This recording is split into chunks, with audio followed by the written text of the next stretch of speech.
Hello, my name is Tabitha Wallace, and this is my needs assessment. The population that I focused on for my needs assessment is those individuals who have been diagnosed with an eating disorder. The purpose of this assessment is to identify what resources are in the Seattle area and what resources are needed for those individuals who are diagnosed with an eating disorder. The issue identified is the need for those who have an eating disorder, regardless of insurance coverage, to be able to access specialized treatment in order to overcome the eating disorder diagnosis. This includes more specialized treatment centers for all budgets. When completing the literature review for this needs assessment, many common themes were found. 75% of those, both children and adults, who have an eating disorder do not receive specialized treatment for their diagnosis. Eating disorders affect people of all ages, genders, races, and ethnicities.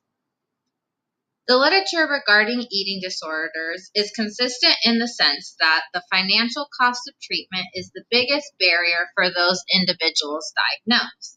The stigma surrounding eating disorders may also contribute to the high rate of individuals diagnosed not seeking treatment.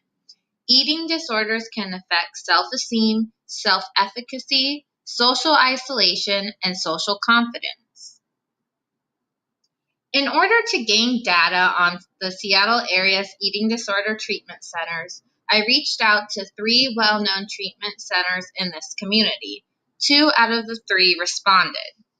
My first interview was with Sarah, who is the Community Relations Assistant at Opal Food Plus Body Works. She has been working at Opal for 2 years. Opal provides partial hospitalization, intensive outpatient services, and outpatient support groups. Opal only provides services for adults. My second interview was with Carol, who is the outreach coordinator at Eating Recovery Center, Washington. She has been working there for 3.5 years, which included being a counselor for patients.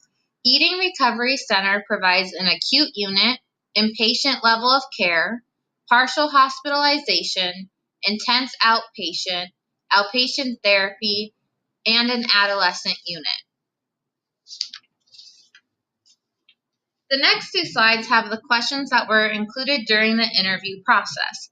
These questions include: what service does your agency provide? What are some of the challenges and strengths experienced by this specific population? Is there a more common diagnosis that is prevalent? What funding sources are available for individuals who need this treatment? What services can one access that does not have private insurance, Medicaid, or the funds to privately pay? What are additional services that this specific population needs? Are you connected with other community organizations and agencies? Key findings. Challenges for those who have eating disorders between both treatment centers were very similar. Eating disorders take up to 7 to 10 years to fully recover from. Anxiety and depression is very prevalent in those who are diagnosed with eating disorders. Both interviewees mentioned that a lot of people who are diagnosed with eating disorders are very sensitive, which can be both a challenge and a strength. They also both mentioned culture.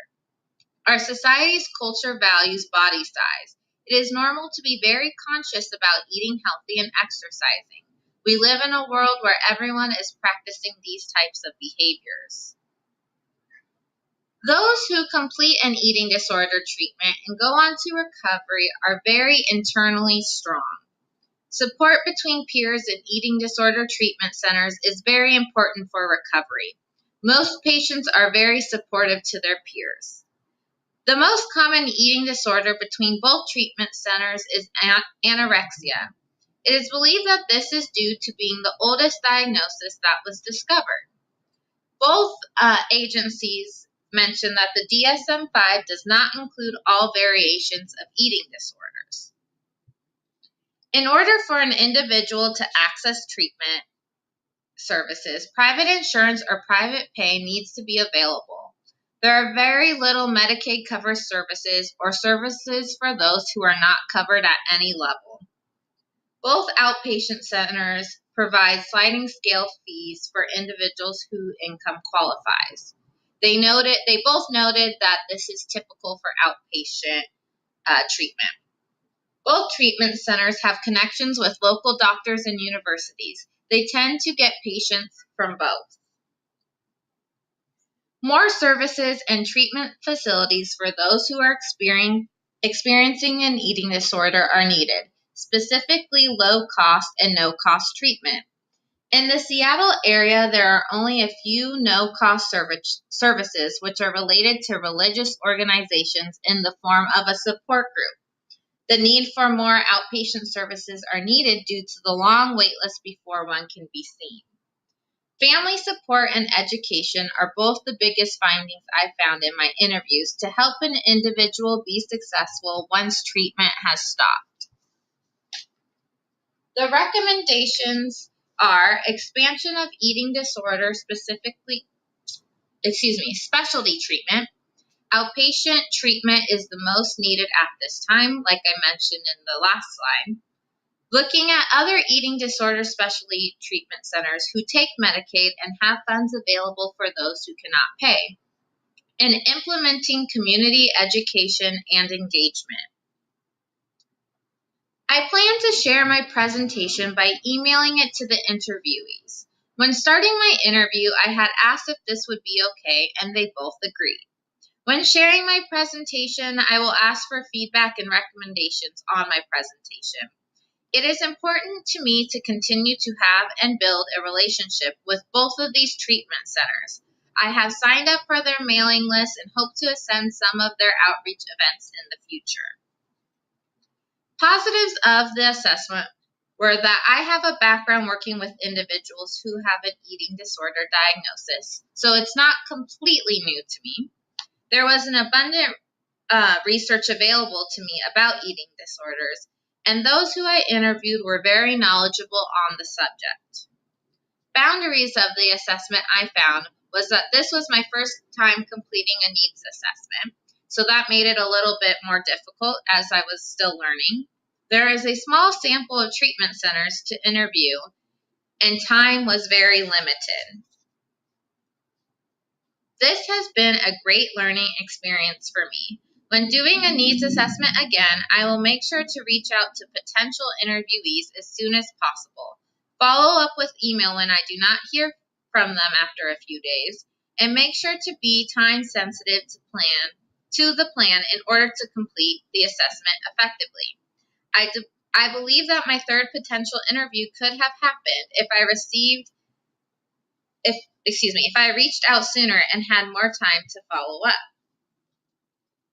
I have learned that organizations can be limited on their ability to provide low-cost services due to how insurance is structured. Looking back, I would have liked to ask what these specific treatment centers are doing to eventually provide services to all those who need it. I am very grateful to have had this opportunity. Thank you for watching.